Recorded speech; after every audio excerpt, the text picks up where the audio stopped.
कि मुझे नारद जी ने समझाया था, लेकिन मैं अपने गुमान में था। मुझे लगता था कि सभी हार गए। जैसे बहुत से व्यापारियों को आदत होती है, अग्रवाल जी की आदत होती है, अरे पैसे से तो सबको खरीदा जा सकता है, पैसा खर्च करो, कौन सा अफसर नहीं बिकता, पैसा खर्च करो तो ये नहीं होता, पैसा मतलब एक आम धारणा बन गई है। तो मैं भी उसी धारणा में भूला हुआ था, और मैं अपनी गलती स्वीकार करता हूं, आपसे क्षमा चाहता हूं। और अब मेरी इच्छा ये है कि आपसे झगड़ा करने आया था, आपसे लड़ाई किया, युद्ध किया, कि अब मैं आपकी गोदी में खेलूं, यानी मैं आपका पुत्र बन गया। प्रभु इस मेरी विनती को स्वीकार कर लो।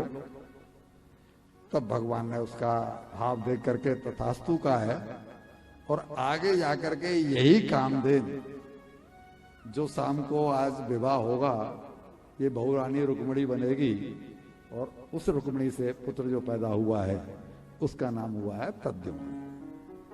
प्रद्युम्न जो नाम हुआ है, इनका पहला पुत्र हुआ है, और वो प्रद्युम्न जो है वो कामदेव ही बना है। इसके बाद में गोपियां रासलीला का आनंद लेकर जाने को वहां से तैयार नहीं है। भाई हम तभी तो कभी कभी कहते हैं कि जब हम यहाँ से हॉल में से बाहर निकलते हैं तो जो भी भक्त सामने पड़ जाता है वो कहता है जी बड़ा आनंद आया जी, खूब आनंद बरस रहा है जी, खूब मन प्रसन्न है, और सब टेंशन भाग गए। तो हम कह तो नहीं पाते, लेकिन हम यहाँ पूछ लेते हैं कि भैया इस आनंद को परमानेंट क्यों नहीं कर लेते, अगर आया तो।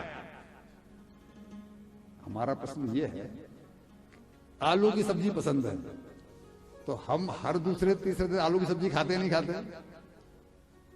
एक आज खा ली फिर एक साल तक नहीं खाएंगे, ऐसा तो नहीं होता। तो जो चीज आनंद दे रही है, जो चीज पसंद है, उसका बार बार भोग क्यों नहीं लगाएंगे? हमारा मतलब कहना है सत्संग कथाओं को अपने जीवन में क्यों नहीं उतार रहे हैं, हमारा भाव ये है।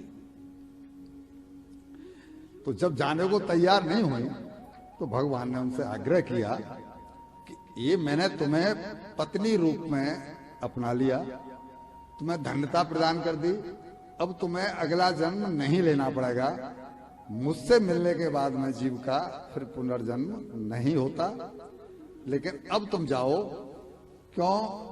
कि वो जाना कहाँ था, वो तो दिव्य शरीर थे, मीन्स वो जो शरीर रूप में जो गोपियां अपने अपने घरों में थी, वो यहाँ से मतलब एक तरह से अदृश्य हुई और वहां जाके अपने कामों में लग गई। इस लीला के बाद भगवान ने अजगर के रूप में आए हुए सुदर्शन दैत्य को और चंद्रचूड़ नामक एक दैत्य बैल के रूप में आया, और अष्टासुर आदि जो दैत्य आए हैं उन सबका श्रृंगार करना, क्योंकि भगवान के अवतार का हेतु, फिर समझिए ये प्रसंग मैं भेजाऊंगा, भगवान के अवतार का हेतु क्या था? उंगली खड़ी करो। और कोई?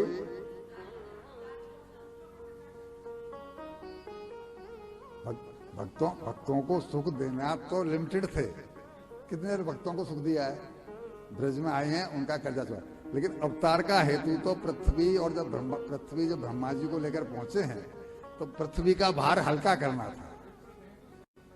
विप्र धेनु सुर संत है तो लीन मनुज अवतार, तो वो भगवान का उद्देश्य तो वो था।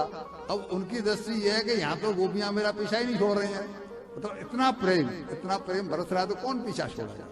तो भगवान ने ये सब को मार मार के जल्दी से किया, और फिर कि अब मुझे अपने अवतार का हेतु सिद्ध करना चाहिए। जब सिद्ध करना चाहिए तो नारद जी भगवान के मैनेजमेंट पर्सन है, मन है। भगवान को जो कुछ भी करना होता है वो नारद जी के मन में प्रेरणा देते हैं कि अब मैं ये करना चाहता हूं, और नारद जी उसके लिए प्लेटफॉर्म तैयार करते हैं, भूमिका बनाते हैं। तो इनको तो इनकी भक्ति का फल दे दिया जो बाबूलाल जी ने बताया कि भक्तों को सुख देने के लिए आए भगवान।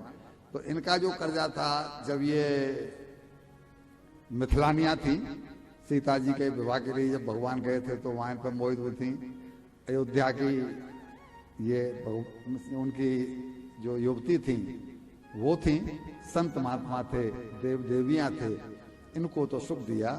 अब चूंकि कंस की मृत्यु नजदीक आ चुकी थी। अच्छा, दो बात देखिए आप, ये मैं क्या कहना चाहता हूं, किसी की पत्नी का अपहरण हो जाए और वो चौमासे का इंतजार करेगा कि चौमासा बीत गया तब खोजने जाऊंगा? जवाब बोलो भाई। भगवान राम ने पर्वत पर चौमासा बिताया है नहीं बिताया है? और सीता जी जो है मालूम पड़ गया सीता जी लंका में। क्यों? मौत नहीं आई थी रावण की तब तक मौत, तो जब आ जाएगी तभी मारेंगे। ऐसे ही यहां पर था, मां से देवकी से बोल के आएंगे नहीं आए कि मैं आऊंगा उसे मारूंगा, जिसने तुमको दुख दिया है मां, लेकिन अभी मैं अपने ब्रज के भक्तों को खुश करके आऊं, क्योंकि मालूम है मौत अभी आई नहीं। अब जब मौत नजदीक आ गई कंस की, तो नारद जी को भेजा। नारद जी कंस के महल में गए अंदर, और नारायण नारायण नारायण, और जो नारद जी के शब्द को सुना तो कंस खड़ा हो गया, और खड़ा होकर उनके चरणों में गिरा कि भगवान बहुत दिनों बाद आगमन हुआ।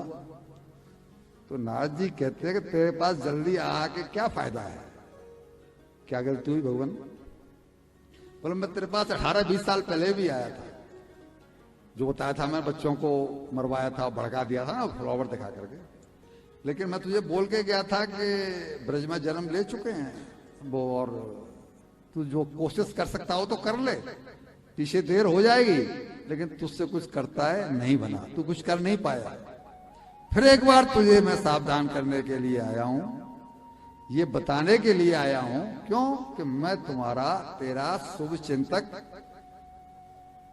इशारों में बात करो मैं डिस्टर्ब होता हूं, मैं तेरा शुभ चिंतक हूं, इसलिए एक बार फिर तुम्हें बताने के लिए आया हूं कि जो कन्या तेरे हाथ से छूट गई थी ना, उस कन्या को जन्म यशोदा ने दिया था, उस कन्या को जन्म यशोदा ने दिया था, और अष्टम पुत्र देवकी से लड़का ही हुआ था, पुत्र ही हुआ था, लेकिन तुझसे छुपा करके वसुदेव जी उस पुत्र को नंद बाबा के यहाँ पहुंचाए थे।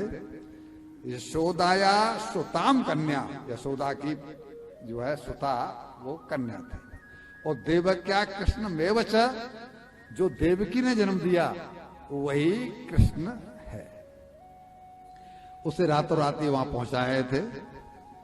उसका जो दूसरा पुत्र है ना बलराम, वो भी रोहिणी का पुत्र है, यानी वो भी वसुदेव जी का ही पुत्र है, लेकिन तुझसे कुछ करते नहीं बना, और अब वो इतने समर्थ हो गए हैं, इतने बड़े हो गए हैं कि तुझसे टक्कर लेंगे। जब तू कुछ कर लेता तो बालक थे, सफल हो जाता, और तूने समय को निकाल दिया। यहाँ सूत्र क्या मिल रहा है? समय रहते अपना काम कर लेना चाहिए। हम घर में भी यही कहते हैं, माता बेटे से कहती है, बिटिया से कहती है, सास बहू से कहती है, माँ पुत्र से कहती है, भाई समय इस समय तेरी जवानी है, कुछ कमा ले, बुढ़ापे में ये नहीं होगा। लेकिन समय रहते व्यक्ति चूक गया। यहाँ भी वही कहा है, तू समय रहते चूक गया है। अब वो बलवान हो गए कृष्ण बलराम, अब बहुत बलवान हो गए हैं, लेकिन मैं तुझे फिर भी बता के जा रहा हूं कि उन्हें वही है कृष्ण जो है ना, वो यशोदा जी का जो बेटा है वही कृष्ण है। अब तो तुमसे पता नहीं था कृष्ण कौन है। कृष्ण वही है, और वही अष्टम गर्भ है जिसके बारे में आकाशवाणी हुई थी। तो वो एकदम